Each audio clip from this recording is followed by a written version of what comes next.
पण बॅनरवरती संविधानामध्ये तरतूद टाकली। भारतीय संविधानामध्ये वेट बिगारी ही बेकायदेशीर आहे, फौजदारी गुन्हा आहे। कंत्राटी कामगार पद्धती जी आहे ना, ती एक प्रकारची शासनमान्य वेट बिगारी आहे। शासनमान्य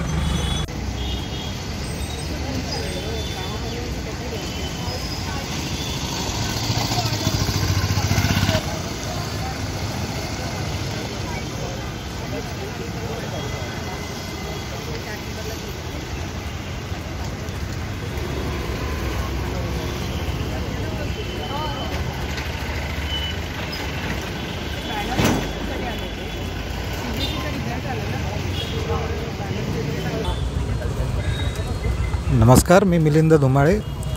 आज आपण इथे आहोत उल्हासनगर महापालिकेच्या समोर।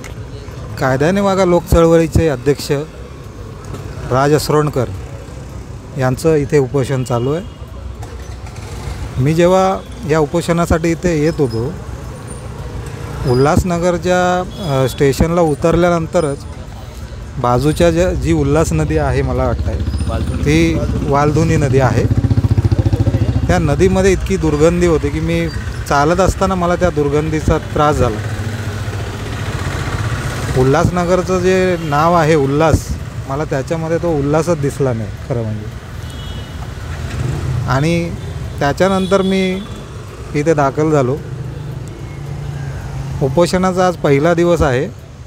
या अगोदरसुद्धा राज असरोणकरांनी याच विषयावरती, याच प्रश्नावरती उपोषण केलं होतं। आज हवामानाचा जर अंदाज बघितला, 36 डिग्री तापमान आहे आता सध्या, आणि ते वाढेल असं कळतं आहे। महापालिकेकडून उपोषण सुरू झाल्यानंतर म्हणजे सुरुवातीला तोंडी आश्वासनं देणं, लेखी आश्वासनं देण्याचं काम झालं। त्याच्यानंतर कारवाई होणं अपेक्षित होतं, परंतु ती कोणत्याही प्रकारची कारवाई न होता फक्त सोपस्कर पार पाडण्याचं काम महानगरपालिकेकडून करण्यात आल्याचं एकूण चित्र होतं। त्यामुळे हे दुसरं उपोषण राज असरोणकरांनी सुरुवात केलेली आहे। पहिल्या उपोषणामध्ये त्यांना जी आश्वासनं दिली होती त्याच्यामधलं केवळ एक आश्वासन महानगरपालिकेने पूर्ण केलं। त्यांच्या कार्यालयांच्या बाहेर कॉन्ट्रॅक्ट ज्या कामगार आहेत त्यांना जे वेतन मिळतं, त्या वेतनामध्ये कोणत्या प्रकारचं वेतन दिलं जातं आणि ते कशा प्रकारे दिलं जातं त्याची सगळी सूची, यादी कार्यालयाच्या बाहेर लावली गेली। परंतु असं समजतं आहे की ते वेतनसुद्धा त्या कामगारांना दिलं जात नाही आहे। म्हणजे याच संदर्भात आपण राज असरोणकरांशी जाणून घेऊया की नेमकं या प्रश्नामागे नेमके कोणकोणते उपप्रश्न आहेत। म्हणजे हे नेमकं आंदोलन फक्त कंत्राटी कामगारांचं आहे की यामागे उल्हासनगर महापालिकेचा भ्रष्टाचारसुद्धा आहे, आणि या भ्रष्टाचारामागे जे आयुक्त असतील किंवा संबंधित अधिकारी असतील त्यांना कुणाचं पाठबळ मिळतं आहे का राजकीय, हा सुद्धा एक महत्त्वाचा मुद्दा आहे। म्हणजे आता सध्या राज्यामधली जी सत्तापालट झालेलं आहे त्यानंतरसुद्धा या प्रश्नाने डोकं वर काढलेलं आहे। मला असं वाटतं की राज असरोणकरांकडून आपण या संबंधित आणखी विस्तृतपणे माहिती घेऊया। सर, मला सांगा, तुम्ही पहिलं आंदोलन केलं होतं उपोषणाचं, ते आंदोलन सक्सेस झालं असं कळतं आणि तुम्हाला आश्वासनं दिली गेली की आम्ही या तुमच्या मागण्या पूर्ण करतो, तुम्ही उपोषणं मागे घ्या। त्यानंतर तुम्ही ते ॲग्री करून उपोषण मागे घेतलं, परंतु महापालिकेने जे तुम्हाला त्यावेळी पहिल्या वेळी जे तुमच्याबरोबर जी कमिटमेंट केली ती कुठेतरी ब्रेक केली असं वाटतंय। फक्त मार्च महिन्यामध्येच नाही, तर फेब्रुवारी महिन्यामध्ये उल्हासनगर महानगरपालिकेचे अतिरिक्त आयुक्त त्यांच्या उपस्थितीमध्ये एक विभाग प्रमुखांची बैठक झालेली होती, आणि त्यावेळेलासुद्धा त्यांनी आम्ही अशा सगळ्या गोष्टी क्लिअर करू असं त्यांनी त्यावेळेला म्हटलं होतं। 6 फेब्रुवारीला स्वतः आयुक्तांनी एक परिपत्रक काढून या संपूर्ण प्रकाराची एक प्रश्नावली तयारी करून माहिती मागवली होती की आपण किती पगार देतो, काय देतो, PF भरला जातो का, PFच्या पावत्या तपासतो का, ह्या सगळ्या बँक स्टेटमेंट तपासतो का। त्या 6 फेब्रुवारीच्या आयुक्तांच्या आदेशाचं पुढे काय झालं हे कोणाला काय माहीत नाही, परंतु आपण एक आयुक्तांचा रिस्पेक्ट ठेवून की तुम्ही चौकशी करताय, हात घातलेला आहे, सुरुवात केलेली आहे, तर 7 फेब्रुवारीपासून माझं एक उपोषण सुरू होणार होतं, ते मी स्थगित केलं आणि त्यांच्यावर विश्वास ठेवून. परंतु त्याच्यानंतर ह्यांनी ज्या कंत्राटदारांना नोटिसा काढल्या, तुम्हाला जर आपण माहिती काढली ना तर रेकॉर्ड मिळेल इकडे की नोटिसांचा ठीक आहे पण उत्तराचा पत्ता नाही. कॉन्ट्रॅक्टर ह्यांना उत्तरच देत नाहीत, प्रतिसाद देत नाहीत, त्यांना विचारत पण नाहीत, हे नोटीसवर नोटीस काढत असतात. मी लक्षणं बघितली आणि मार्च महिन्यामध्ये बेमुदत उपोषणाची घोषणा केली. त्या मागण्या मान्य करणं त्यांना का बंधनकारक आहे? कारण जे आपण मागतो आहे ते कायद्यामध्ये आहे. याच्यात पॉलिटिकल मागणी एक पण नाही आहे. जे काय आहे ते कायद्यातलं आहे. 2 कायदे जे आहेत त्याची अंमलबजावणी व्हायला पाहिजे, पण त्याचं सर्रास उल्लंघन होतं आहे. एक कंत्राटी कामगार कायदा 1970 आणि त्या कायद्यावर आधारित नियम आहेत कंत्राटी कामगार कायद्यातील नियम 1971 आणि किमान वेतन कायदा. याचं जे अंमलबजावणी व्हायला पाहिजे या सगळ्या कॉन्ट्रॅक्टमध्ये ती अजिबात होत नाही आहे. म्हणजे अगदी कॉन्ट्रॅक्टरांकडे लायसन्स नसणं इथून सुरुवात आहे. अच्छा, म्हणजे या कॉन्ट्रॅक्टरांकडे लायसन्ससुद्धा नाही आहे मनुष्यबळ पुरवठा करण्याचं. ओके. त्याच्यापेक्षा गंभीर बाब आहे की उल्हासनगर महानगरपालिकेकडे अशा प्रकारचं पुरवठा घेण्याचं पण लायसन्स नाही आहे, ते पण लागतं. कॉन्ट्रॅक्ट लेबर ॲक्टमध्ये दोघांनाही लायसन्स लागतं, प्रिन्सिपल एम्प्लॉयरला पण लागतं आणि कॉन्ट्रॅक्टरचं पण लागतं. या दोघांकडे पण लायसन्स नव्हतं असं मला कामगार आयुक्तांच्या हिअरिंगमध्ये कळलं. त्यांनी सांगितलं की तुमच्याकडे नाही आहे म्हणून. हे काय माझ्या मनाचा शोध नाही आहे. म्हणजे इथून ह्यांच्या मनमानीला सुरुवात आहे. आपल्याकडे काय होतं की कंत्राटी कामगार कायदा जो आहे ना त्याने कामगाराला खूप चांगल्या पद्धतीने सुरक्षित केलेला आहे. म्हणजे काय काय बदमाशी पुढे होऊ शकते ते लक्षात घेऊन सगळ्या प्रोव्हिजन्स आधीच केलेले आहेत. संपूर्ण सुरक्षित. मला एक सांगा, कंत्राटी कामगार कायदा जसं मागाशी तुम्ही म्हणालात की हा कायदा आहे तो फक्त तात्पुरत्या स्वरूपाच्या तुम्ही कंत्राट देऊ शकता. बरोबर. त्या स्वरूपाचं म्हणजे त्या नेमकं ते विस्तृतपणे सांगा. कसं आहे की कॉन्ट्रॅक्ट लेबर ॲक्टमध्ये सेक्शन 10मध्ये अशी प्रोव्हिजन आहे की निरंतर सेवामध्ये कॉन्ट्रॅक्ट पद्धती वापरता येत नाही. निरंतर सेवा म्हणजे त्या कायम सुरू आहे. आता पाणी पुरवठा तर ते काही 2-4 महिन्यांची सेवा नसते. ते पृथ्वीवर माणूस आहे तोपर्यंत पाणी पुरवठा चालू राहणार. अग्निशमन यांनी पाणी पुरवठा आणि अग्निशमनमध्ये सुद्धा कॉन्ट्रॅक्ट दिलेली आहेत. एखादं काम आहे, एखादा प्रोजेक्ट आहे जो 6 महिने 2 वर्ष 2.5 वर्ष चालणार आहे, मग तेव्हा तो कॉन्ट्रॅक्टवरती वगैरे दिला जातो. पण यांनी आता सरसकट हे सुरू केलेलं आहे. कायमस्वरूपीमध्ये सुद्धा क्लार्क भरले यांनी कॉन्ट्रॅक्ट पद्धतीने, इंजिनियर कॉन्ट्रॅक्ट पद्धतीने भरलेले आहेत.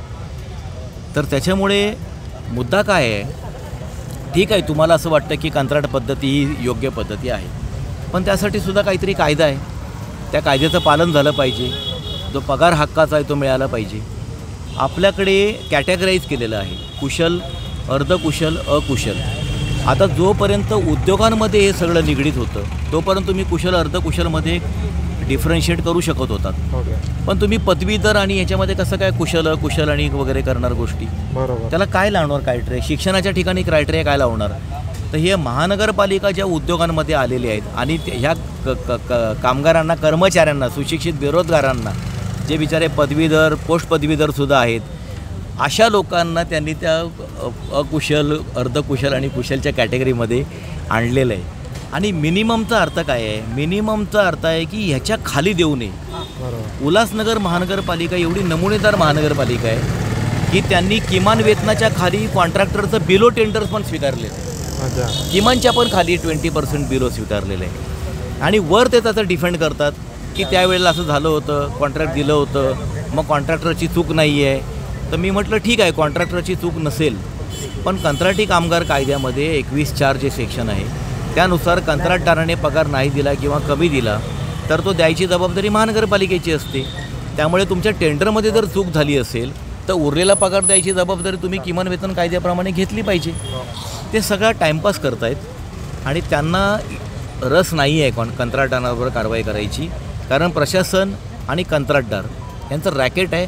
रॅकेट बनून ते सगळं काम करतायत. म्हणजे कंत्राटदार आणि अधिकारी, पालिका अधिकारी यांचं रॅकेट आहे. पार्टनर आहे. हा फार मोठा उल्हासनगर महानगरपालिकेतला हा भ्रष्टाचारच आहे एक प्रकारचा.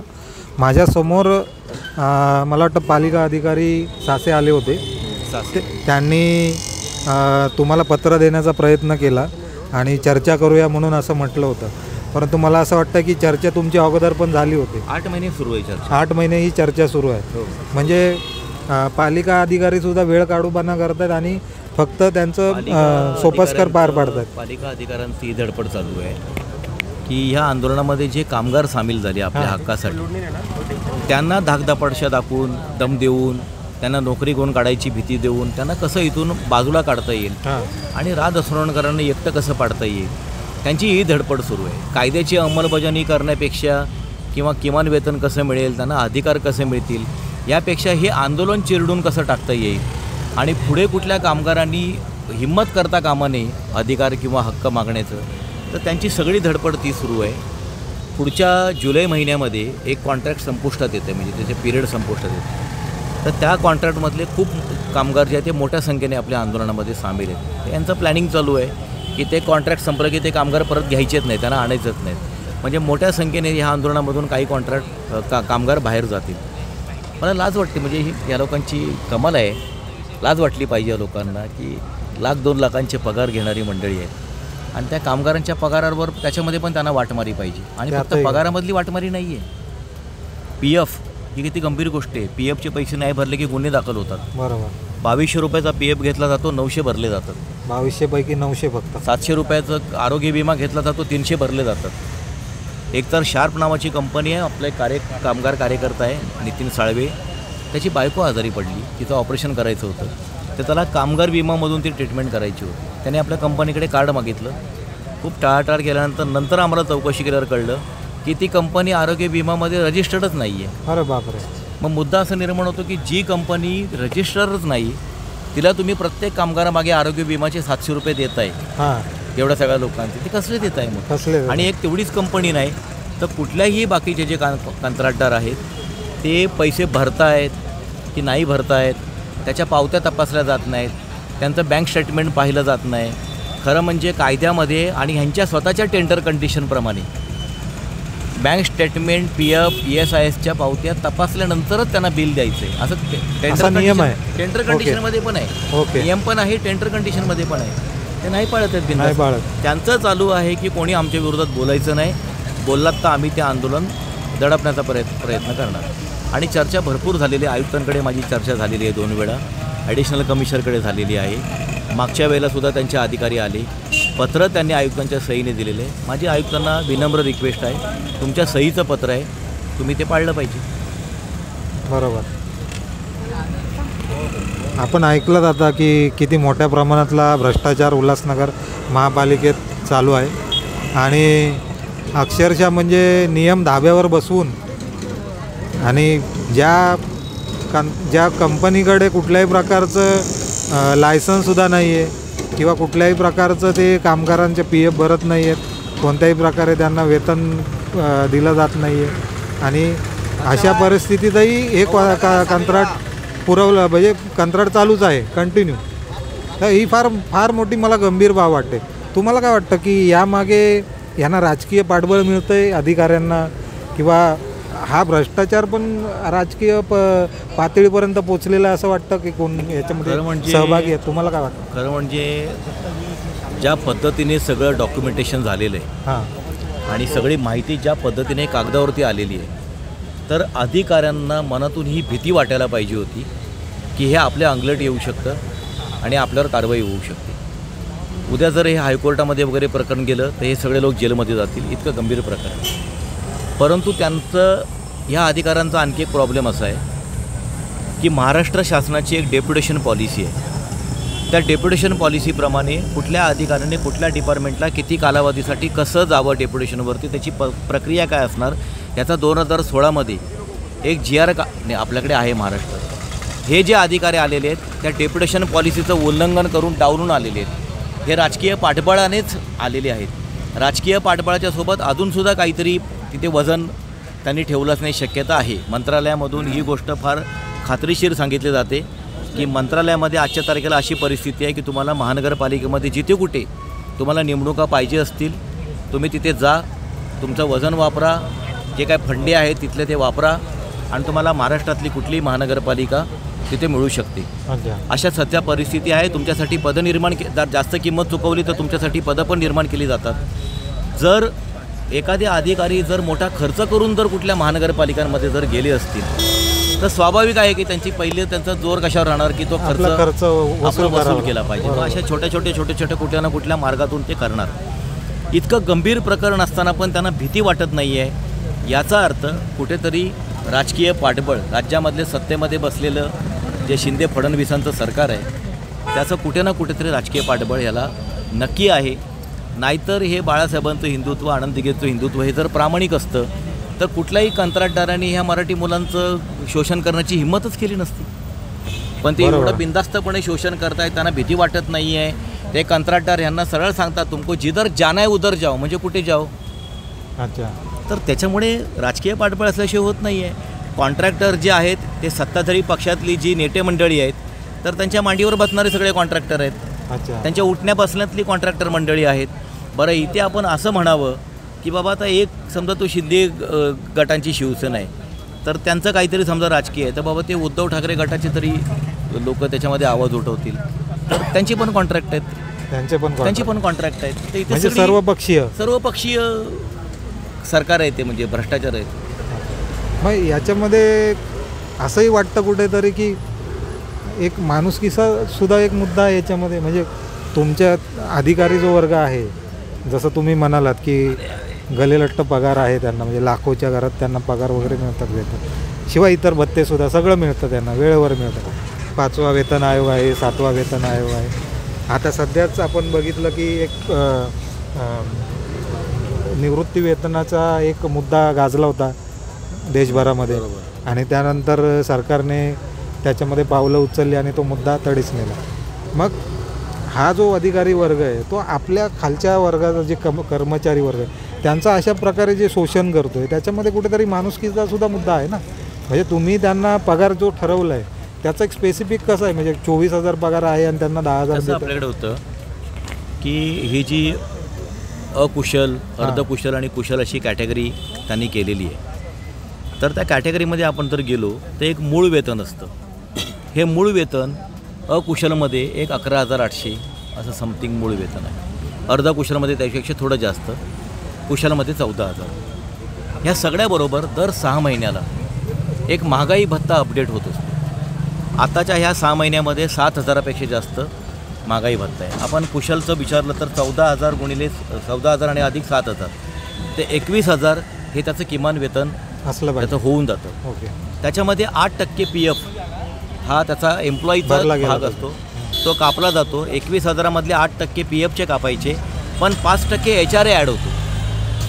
तर ही जी अमाऊंट आहे एवढी हे वजा केल्यानंतर, म्हणजे PF वजा करून आणि HRA ॲड करूनची जी अमाऊंट आहे ती कामगाराच्या हातामध्ये ती मिळाली पाहिजे. हीच तुमची मागणी आहे ना बेसिक? हीच मागणी आहे फक्त. बरोबर. आता ह्यांचं काय होतं आहे की ह्याच्यामध्ये की ज्या पद्धतीने ही जी अमाऊंट सांगितली मूळ वेतन आणि हा सगळा जो विषय सांगितला याच्या सोबतीला PFचं एम्प्लॉयरचं कॉन्ट्रीब्युशन असतं, ती अमाऊंट महापालिका कॉन्ट्रॅक्टरला देते. आरोग्य विम्याचं कॉन्ट्रीब्युशन असतं 3.25%, ती अमाऊंटसुद्धा महानगरपालिका देते. प्रोफेशनल टॅक्स भरायचा असतो, ती पण अमाऊंट महानगरपालिका देते. GST भरायचा असतो, तीसुद्धा अमाऊंट महानगरपालिका देते, यांना देते. म्हणजे ज्या ज्या अमाऊंट भरायच्या त्या सगळ्या देते. इथे गंमत काय आहे, पगार तर दिला जातच नाही, पण PF पण त्यांचा भरला जात नाही. त्यांचा आरोग्य विभागामध्ये सुद्धा वाटमारी केली जाते. प्रोफेशनल टॅक्स भरतायत की नाही भरतायत, GST भरतायत की नाही भरतायत, काही पत्ता नाही. पाणी पुरवठा विभागामधलं एक प्रकरण आहे, 17,000 पेमेंट दिलं पाहिजे म्हणून यांनी टेंडर काढलं. किमान वेतन 17,000. कॉन्ट्रॅक्टरने ते 20% बिलो भरलं. म्हणजे किमानचे बिलो पण असू शकते, फक्त उल्हासनगर महापालिकाच करू शकते. जगात किमानला बिलो असत नाही का, किमान हा खालची पातळी आहे. बरोबर. यांनी ते स्वीकारलं, चालवलं, त्याचं समर्थन पण करतात. समर्थन करतात. जेव्हा अंगलटीला आलं तेव्हा असं म्हणतात की आता आम्हाला ते निस्तारायचं आहे. परंतु 17,000चं 20%ने समजा 13,500 असं पगार होतो. 13,500वरती 15,000च्या खाली जर पगार असेल तर GST त्याच्यावरती लागत नाही अशी मला माहिती महानगरपालिकेकडून मिळाली. हे काय करतात कॅल्क्युलेशन करताना 17,000वरती GST कॅल्क्युलेट करून नंतर जी अमाऊंट होते त्याच्या 20% कमी करून, म्हणजे बिल त्याचंच काढतायत की काय? बिल तेवढंच आहे, बिलात फरक नाही पडत आहे, पण GSTची अमाऊंट ॲड होते ना. तर ती महानगरपालिका हा भुर्दंड का घेते, म्हणजे कशासाठी घेते? बरोबर. म्हणजे सरकारचं पण नुकसान करतात. जो GST बसणार नव्हता ज्या अमाऊंटवरती त्याला GST असं बिल कॅल्क्युलेट न करता जर त्यांनी बिलो भरलेलं आहे तर त्याच्यावरती व्हायला पाहिजे होता. बरोबर. तसं न करता ते भुर्दंड का घेत आहेत आणि दुसरी महत्त्वाची गोष्ट की जरी टेंडर चुकीचं काढलेलं असलं तरी कंत्राटी कामगार कायद्यातल्या कलम 21(4) नुसार कामगाराला जर कमी पगार दिला गेला तर ती द्यायची जबाबदारी प्रिन्सिपल एम्प्लॉयरची आहे. तर तुमचे मी आता माझ्यासारख्या सामाजिक कार्यकर्त्यांनी लक्षात आणून दिलं की तुमचं टेंडर चुकीचं होतं, तर तुम्ही पहिली दुरुस्ती काय केली पाहिजे तर तो फरक दिला पाहिजे त्यांच्या पगारामध्ये. ती महानगरपालिका देत नाही आहे. आणि पुन्हा सांगतो, त्यांना द्यायचा नाही आहे, त्यांना कुठलंही पालन करायचं नाही. त्याचं एक कारण आहे, 14 मार्चला राज्य सरकारने एक GR काढलेलं आणि अख्खा महाराष्ट्र आता कॉन्ट्रॅक्ट पद्धतीवरती चालणार आहे. अच्छा. अख्खा महाराष्ट्र, तुमचे इंजिनियर वगैरेपासून स्टेनो बिनो शिक्षक वगैरे सगळे कॉन्ट्रॅक्ट पद्धतीने भरले जाणार आहेत. त्यातला जर तुम्ही GRमध्ये पगार जर बघितलात तर 50,000 1,00,000 असा पगार दाखवलेला आहे. तो पगार यासाठी ठेवलेला आहे 1,00,000 वगैरे, कारण त्यांनी किती द्यायचे आणि आपण किती खायचे हे सगळं आधी ठरलेलं आहे. हा उल्हासनगर पॅटर्न आहे. अच्छा. बरोबर. जर उल्हासनगरला हा पॅटर्न बिघडला, हे आंदोलन जर सक्सेस झालं, इथे कायद्याची अंमलबजावणी जर व्हायला लागली तर अख्ख्या महाराष्ट्रामध्ये हा सगळा पॅटर्न जाईल. आणि तो जो सरकारने GR त्या 9 ज्या जावई कंपन्या त्यांनी नेमलेल्या आहेत, एजन्स्या, सरकारच्या जावई ज्या एजन्स्या आहेत, त्यांचा धंदा बुडेल. त्यांनी कुठल्या आधारावरती भरला ते पण माहीत नाही. याच्यामध्ये सगळ्यात एक टेक्निकल मुद्दा गमतीचा सांगतो, महत्त्वाचा, की कुठलाही जेव्हा आपण शासकीय यंत्रणा पुरवठा मागवते तर ज्यांच्याकडून आपण पुरवठा मागवतो एकतर ती कंपनी मॅन्युफॅक्चरर असते किंवा सप्लायर तरी असते. बरोबर की नाही? उत्पादन करणारी कंपनी पाहिजे किंवा ती सप्लायर तरी पाहिजे. तर मनुष्यबळ पुरवठा, आता मनुष्यबळ कोणी उत्पादन तर करत नाही, कुठलीही कंपनीमध्ये मनुष्यबळ उत्पादन होत नाही. राहिला प्रश्न सप्लाईंगचा, तर तुमच्याकडे डाटा आहे का, म्हणजे मनुष्यबळ तुमच्याकडे आहे का? बरोबर. शासनाने ज्या 9 एजन्सी नेमलेल्या आहेत, तर असं कुठली त्याच्यामध्ये एजन्सी आहे का की आमच्याकडे 5,000 क्लार्क आहेत, त्यांचं आम्ही ट्रेनिंग घेतो, कसं तुम्ही क्लार्कचं का, आमच्याकडे 5,000 ट्रेनिंग झालेले क्लार्क आहेत, मग तुम्ही आमच्याकडे, असं काही नाही आहे. कोणाकडेही कुठलंही मनुष्यबळ नाही आहे. ज्यांच्याकडे मालच नाही आहे त्यांना कॉन्ट्रॅक्ट दिलं गेलेलं आहे. राज्य सरकार जर हे करू शकते तर हे पण त्याच्यावर उड्या मारणार. सगळे मला वाटतं एक गंभीर बाब आहे ही सगळी. गंभीर म्हणजे पुढच्या काळामध्ये भारतामध्ये लेवलवर होणार आहे, पण महाराष्ट्रातसुद्धा बेरोजगारांच्या आत्महत्या मोठ्या प्रमाणावर वाढणार आहे. मी सिव्हिल इंजिनियर झालेला मुलगा, माझ्यासमोर आलेला केविलवाणी अवस्था, गांजलेले चेहरा, गांजलेले कपडे, फ्रस्ट्रेट झालेला, आत्महत्येच्या गोष्टी करत होता. मला आधी वाटलं की असं वाढवाय वगैरे काहीतरी काम करत असेल. जेव्हा माहिती काढल्यानंतर मला धक्का बसला, तो ठाणे महानगरपालिकेमध्ये कंत्राटी पद्धतीने कनिष्ठ अभियंता म्हणून काम करत होता. आज जर तो इथे आला आंदोलनाला, तुम्हाला भेटवीन, त्याची हालत जर तुम्ही बघितलीत ना, तर ती हालत महाराष्ट्रातल्या सगळ्या सुशिक्षित बेरोजगारांची होणार आहे. लोकांना अजून कळत नाही आहे की पुढे काय वाढवून ठेवलेलं आहे ती. मला माझी 2 मुलं आहेत, ती मुलं येणाऱ्या 2-3 वर्षामध्ये नोकरी मागण्यासाठी क्लेमंट असणार आहेत. मी त्यांना का शिकवायचं? कंत्राटी कामगार करण्यासाठी. तर माझ्या मुलांची मला काळजी आहे म्हणून मी ते बसलेलो आहे. ज्यांना ज्यांना आपापल्या मुलांची काळजी आहे त्या ह्या उपोषणामध्ये सामील आहेत. ज्यांना आपल्या पोराबाळांची काळजी नाही आहे ते घरी बसलेले आहेत. म्हणजे हा सुद्धा एक महत्त्वाचा प्रश्न आहे. म्हणजे एकीकडे कंत्राटी कामगारांचं शोषण तर होतच आहे, पण दुसरीकडे जी उद्याची पिढी आहे ती सुद्धा बर्बादीच्या मार्गावरती आहे. म्हणजे 9 वर्ष जे सरकार होतं, सरकारने जे मोठ्या प्रमाणावरती जाहिरातींवरती खर्च केला आणि सांगितलं की 9 वर्ष आम्ही खूप प्रगती केली आहे, विकास केला आहे, तर विकासाच्या नावाखाली नोकऱ्या, बेरोजगारी वाढवली आहे आणि पदवीधर सुशिक्षित लोकांना अशा प्रकारे शोषणाचा एक मार्ग उपलब्ध करून ठेवले. आपण बॅनरवरती संविधानामध्ये तरतूद टाकली. भारतीय संविधानामध्ये वेठबिगारी ही बेकायदेशीर आहे, फौजदारी गुन्हा आहे. बरोबर. कंत्राटी कामगार पद्धती जी आहे ना, ती एक प्रकारची शासनमान्य वेठबिगारी आहे. बरोबर. शासनमान्य 1 वर्षाचा कॉन्ट्रॅक्ट, त्याच्यामधली नोकरी, त्याची सुरक्षितता नाही. जरा तुम्ही पाणी जरी मागितलं, आम्हाला पाण्याची व्यवस्था नाही, तुला उद्या काढतो, काय त्याला अर्थच नाही.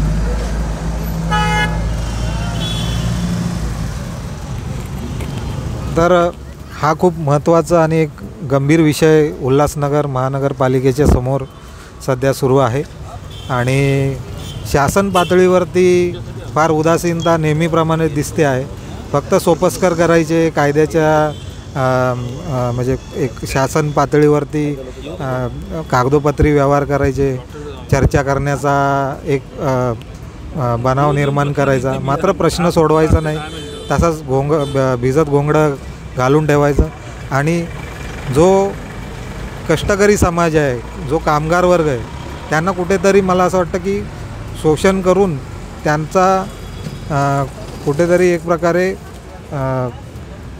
पूर्ण शासन पातळीवरतीच एक सरकारच्या वरद असताना हा सगळा कारभार सुरू आहे, असं एकूण चित्र या ठिकाणी पाहायला मिळत आहे. मला असं वाटतं की आपण प्रत्येकाने याविषयी गांभीर्याने विचार केला पाहिजे, कारण की हा फक्त या कंत्राटी कामगारांचा मुद्दा नाही आहे, हा तुमच्या आमच्या सर्वांच्याच मित्रांचा, नातेवाईकांचा, म्हणजे आपला कुणी मित्र असू शकतो जो उद्या कुठेतरी शिक्षण घेऊन कामासाठी जाणारा असू शकतो, किंवा ज्याचं कमी शिक्षण झालं आहे तो कुठेतरी नोकरीसाठी भटकत असणार आहे, परंतु त्याचंसुद्धा शोषण हे या पातळीवरती होणार आहे. हा फक्त शोषणाचा पण मुद्दा नाही, हा बेरोजगारीचा सुद्धा मुद्दा आहे.